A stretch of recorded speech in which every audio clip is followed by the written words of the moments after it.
Ashwin has, of course, been working with Nancy Abriel from Westford Suzuki School for many, many years now. And he is really looking forward to performing for all of you.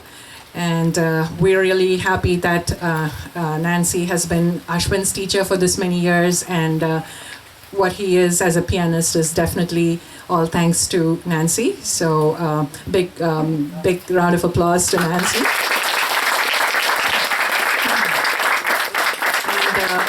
Thank you to a lot of Nancy's students who are here today, and also Ashwin's friends, as well as my friends and Sudhir's friends. So we're really happy that all of you are here. So without further ado, I'm going to hand it out. Ashwin.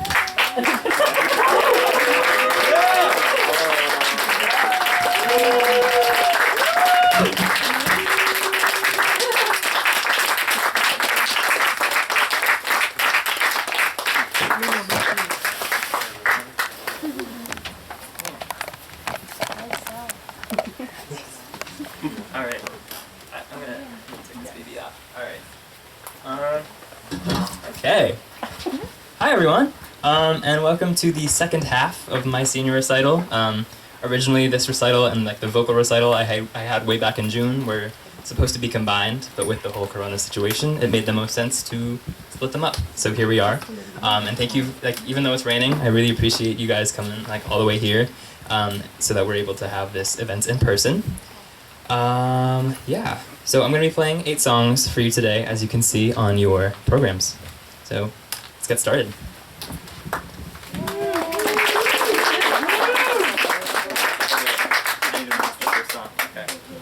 Turn the mic on. All right, okay. So the first song is Imagine. Imagine was composed one early morning in 1971 by John Lennon. The words, though, were largely taken from his wife Yoko Ono's poetry. After Lennon's murder in 1980, it became closely associated with his memory, perhaps more than any of his other songs. Countless artists from Queen to Dolly Parton to Lady Gaga have all performed their own versions of this song. This is actually one of the first songs that I ever performed, so I thought it would be a fitting start to my senior recital.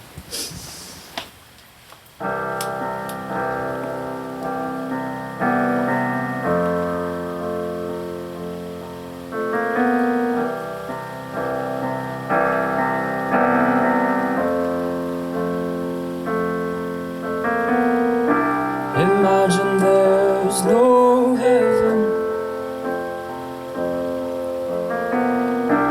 It's easy if you try. No hell below us. Above us only sky. Imagine all the people living for today. Imagine there's no countries. It isn't hard to do. Nothing to kill or die for, and no religion too. Imagine all the people living life in peace. You may say I'm a dreamer, but I'm not the only one. I hope someday you'll join us, and the world is one. Imagine no possessions. I wonder if you can. No need for greed or hunger.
Okay, so up next we have the Moonlight Sonata.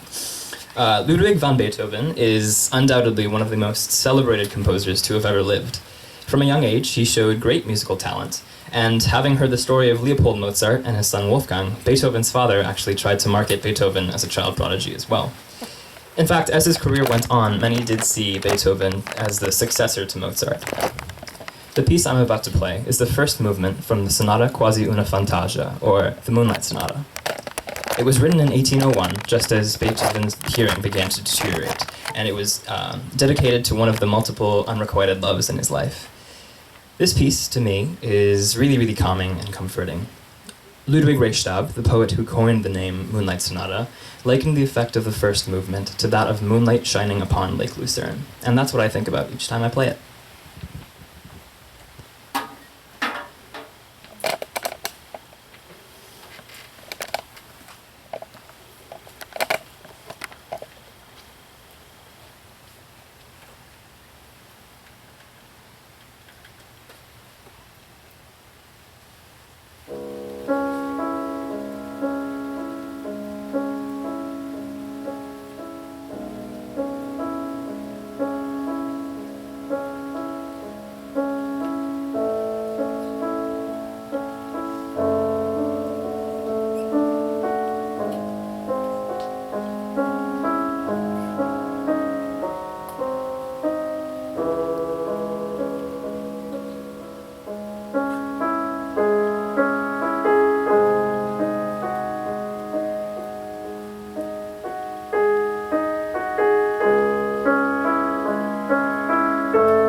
So next up is the Prelude in C-sharp minor.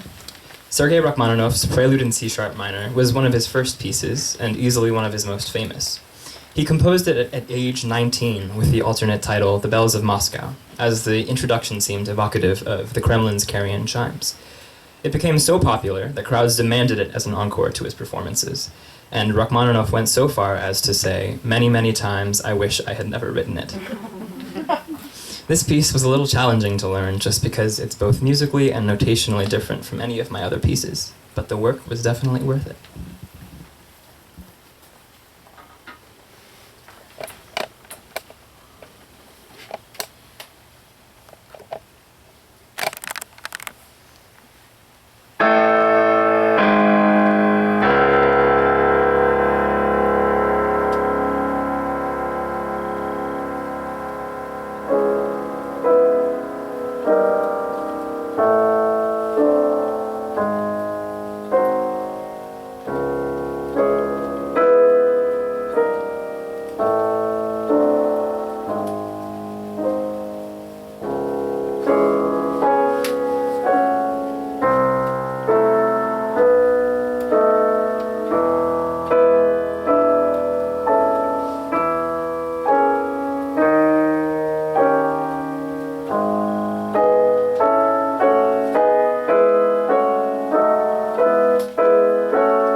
Okay, next up. One of the most recognizable pieces for piano is, of course, Für Elise by Beethoven. Although the title is German for Elise, it is thought that he wrote the piece for a woman whom he wanted to marry named Therese, and that his handwriting was so poor that it was mistaken for Elise when transcribed after his death. Therese was also a rather mediocre student of his, so he made the piece simple enough for her to play.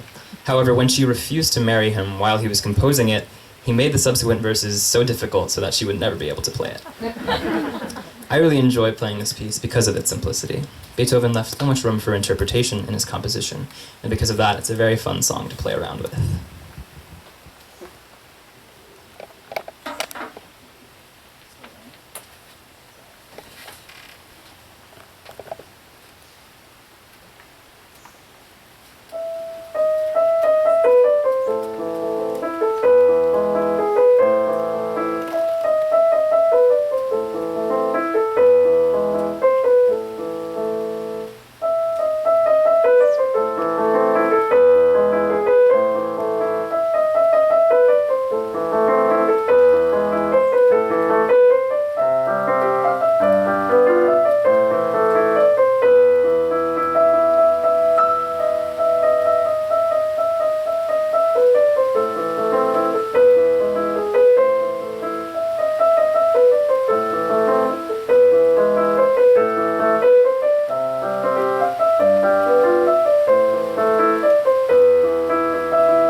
So on your program, it says that it's time for an intermission, but we do have a little surprise guest performance.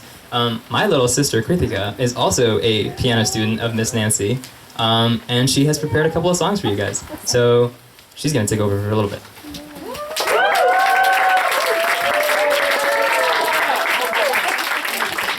Hi, my name is Kritika. I'm going to be playing Arietta by Wolfgang Amadeus Mozart and Hedwig's Theme by John Williams.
Okay, cool. Thank you, Kritika, for that. That was wonderful. All right, next up, I have the waltz in A flat minor, major. Whoopsies.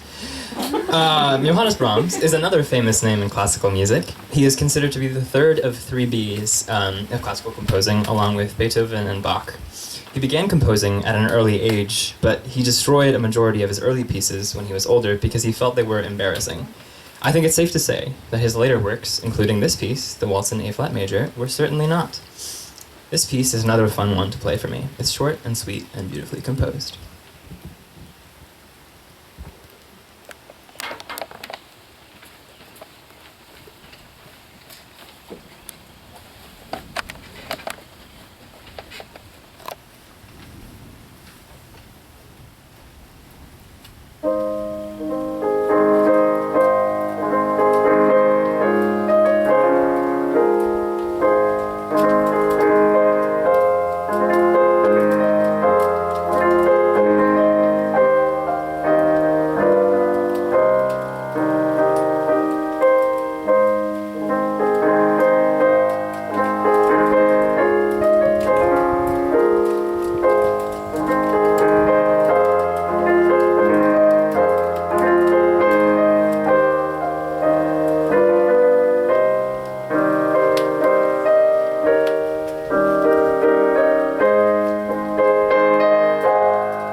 Next up, we have the Nocturne in E-flat Major by Frédéric Chopin. Chopin was born in Poland in 1810. It quickly became clear that he was a piano prodigy. He began giving public concerts at age 7 and soon after began composing. This piece, the Nocturne in E-flat Major, is considered his most famous piece. He composed it when he was around 20. This piece is actually my most recent piece. I learned it over the course of a few weeks during quarantine. Learning it over FaceTime was certainly an interesting experience, but I'm so glad I was able to spend my quarantine productively.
Let's pick him back up.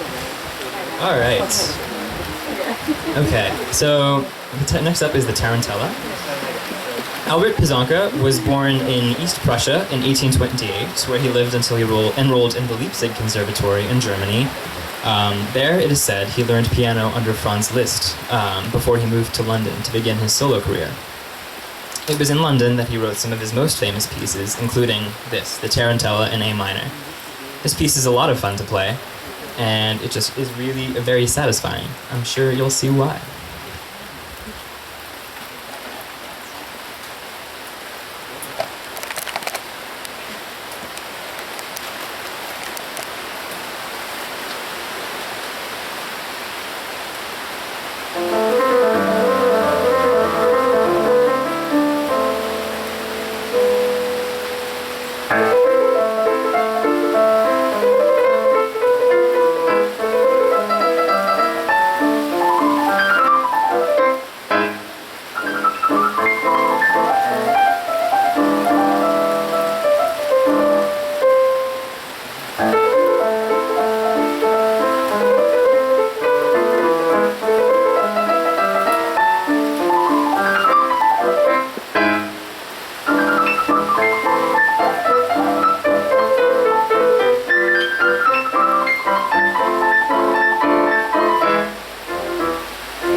Okay, and now we have arrived at our last piece, Clair de Lune.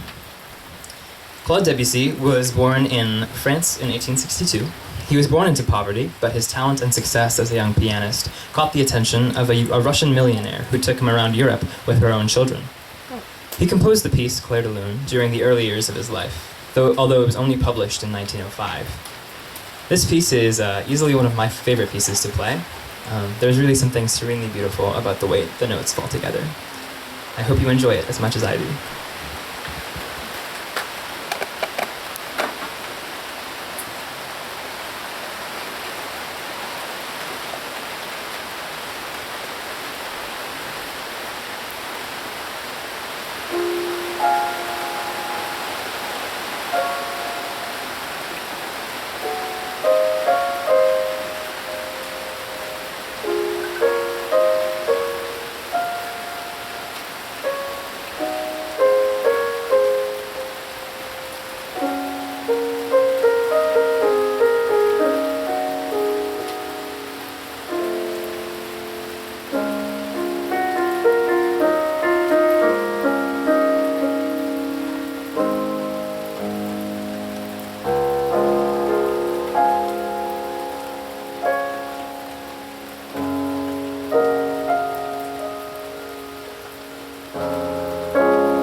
so much, Ashwin.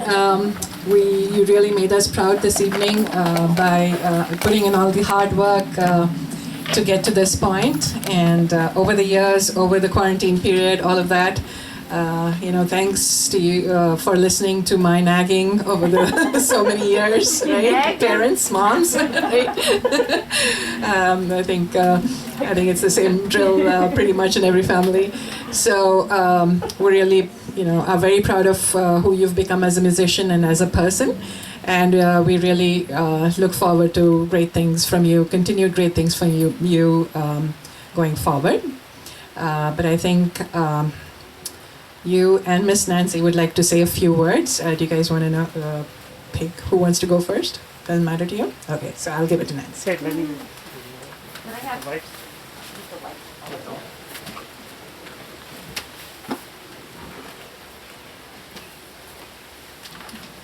The extra things we have to do these days.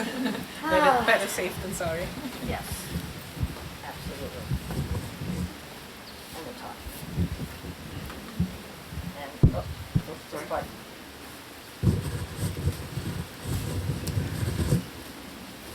Thank you. I am so proud to be here to witness this lovely recital. Ashwin, I first saw Ashwin when he was about 2 years old. His brother Nikhil was taking violin lessons with one of the teachers who shares my studios. And he would come in with his brother, and then I have a glass door between the hallway and my studio, and he'd stand really close to the door and sort of press his nose against the glass. And he was so cute. I can't tell you how cute he was. Little tiny skinny kid, big head, all this massive black curly hair. Oh my gosh. And then a couple years later, his mother said that, she wanted him to start piano. And he actually shared his first couple years of lessons with another student of mine from Acton, Varsha Jawahar, who is now, I guess, home, quarantining from college. She's at UMass Amherst studying some sort of biotechnology thing, but I don't remember. That's neither here nor there. It has been, I am so glad this is over. Not that I don't maybe I'll still teach Ashwin. If he doesn't go to school, far away, we could still continue having some lessons. And he could learn some pieces by that other bee. You might have noticed that he is very romantic in his taste. You figure that out? Romance all the way. And boy, does he interpret. So, he's just got the romantic soul. But he never did learn any of the advanced Bach things. Finally, during the end of quarantine, I made him start learning a piece by Bach. Bach wrote 15 small pieces called Inventions, which were two parts, only one right hand and one left hand, a lot of counterpoint. And he actually found it a little challenging because it's so different than anything that he was accustomed to doing. But, so he has that in his future, if he doesn't mind, if he's still going to take some lessons, because it's important to be rounded. And his most classical thing that he ever did was the Beethoven. Although, did you learn the Mozart sonata? The la la la la la la. Did you ever play that? I don't think so. So he's lacking in some areas here. But you've got to admit he has worked so hard, and really I'm very proud. But as a teacher, when your students perform, you are more nervous than they are. You're sitting there biting your lips thinking, oh my God, what's going to happen next? And as I warned him, things will happen that you didn't expect, and in the places that you never thought anything would happen. But he handled it like a pro. Clear, start over, do something, find a pace, and it was beautiful. So I am so proud to be here and to say that I have been your teacher for these years. And I look forward to seeing Kritika for her lessons. Now, I invited students to come because I wanted them to be inspired as to what they could accomplish if they practiced.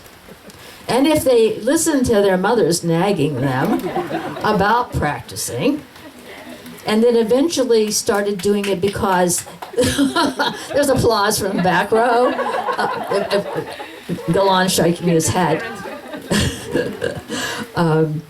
It is possible to attain great heights in musical ability if you put in the work.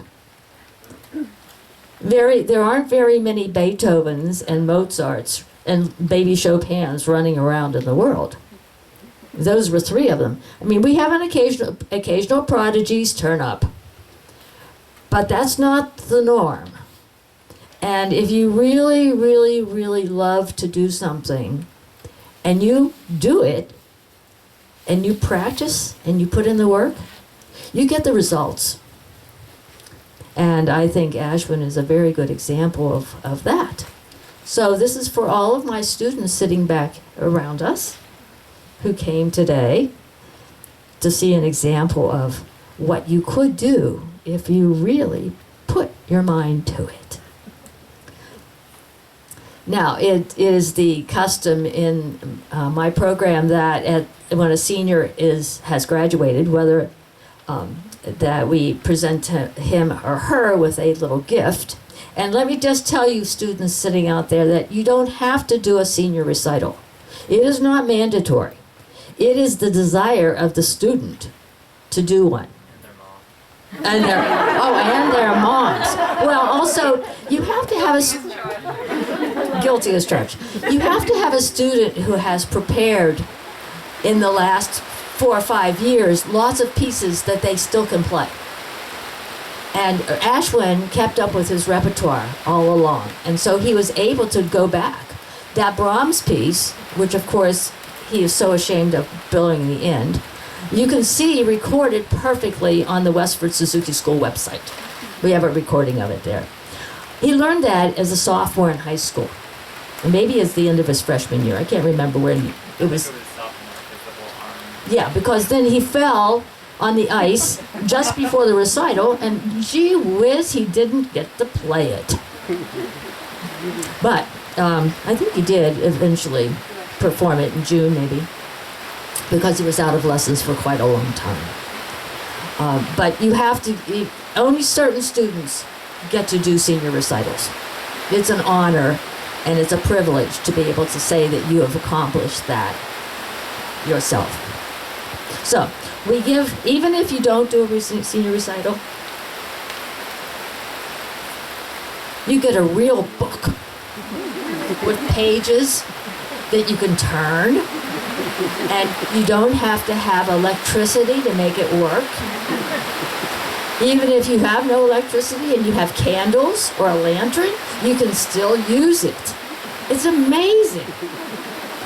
We've become, dependent on all of these electrical devices that we have. And when the power failure happens and you haven't charged your device and you have nothing to use, what do? You read a book. Well, this book is just an ordinary dictionary of trivia about music called the Oxford Dictionary of Music. And because of COVID, I can't hug him. Otherwise I would, but not today. Maybe next year. So Ashwin, did you have something you were going to say? Okay. Would you want me to wipe this off? Yes.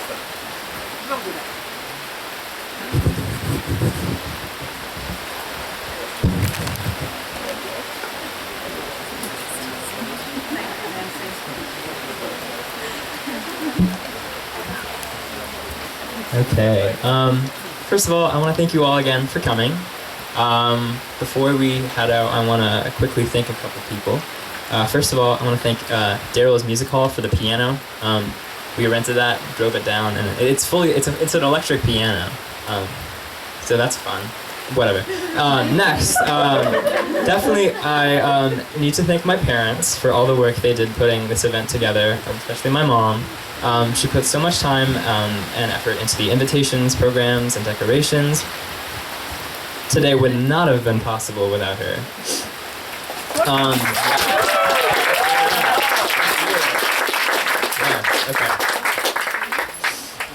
And perhaps most importantly, I lost my spot. Okay, and perhaps most importantly, I need to thank my teacher, Miss Nancy Everiel. Being your student for the past 14 years has been truly an honor and a privilege. You have been the perfect teacher all these years, and I cherish all that you have given me. You're the first to show me what a gift music is, and so I owe a lot of who I am today, as a musician today, to you. I cannot thank you enough for that. Although I'm going off to college, and a lot of things are changing, I know that piano will continue to be a constant in my life. All right. Well, thank you.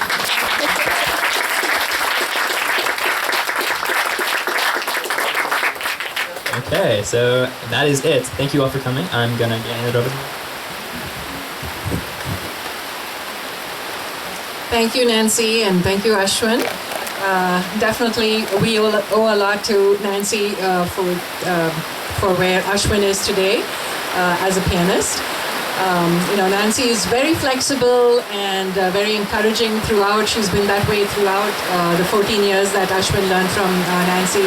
Remember, Ashwin had a Beatles phase, and then he had a Billy Joel phase, and then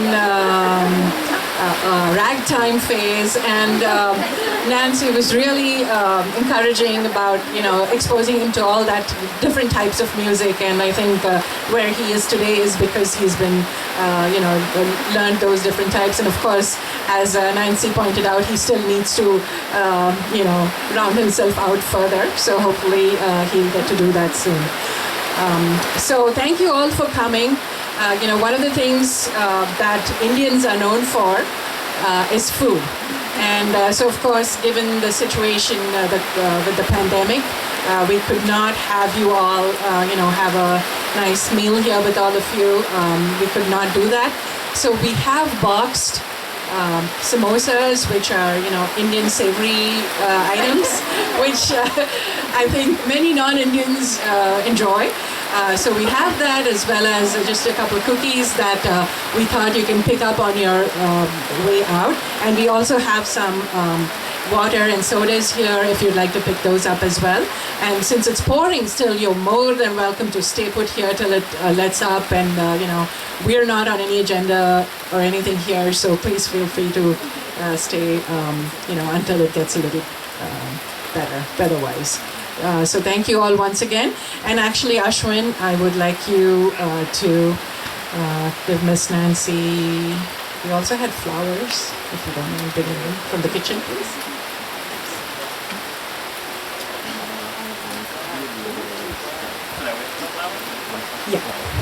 Yeah, this is just a little token of our appreciation for Nancy. Nothing really can, justify or measure up to what Nancy has given Ashwin in terms of the knowledge and appreciation for music. But this is just a little token. And maybe next year we can hug each other, right?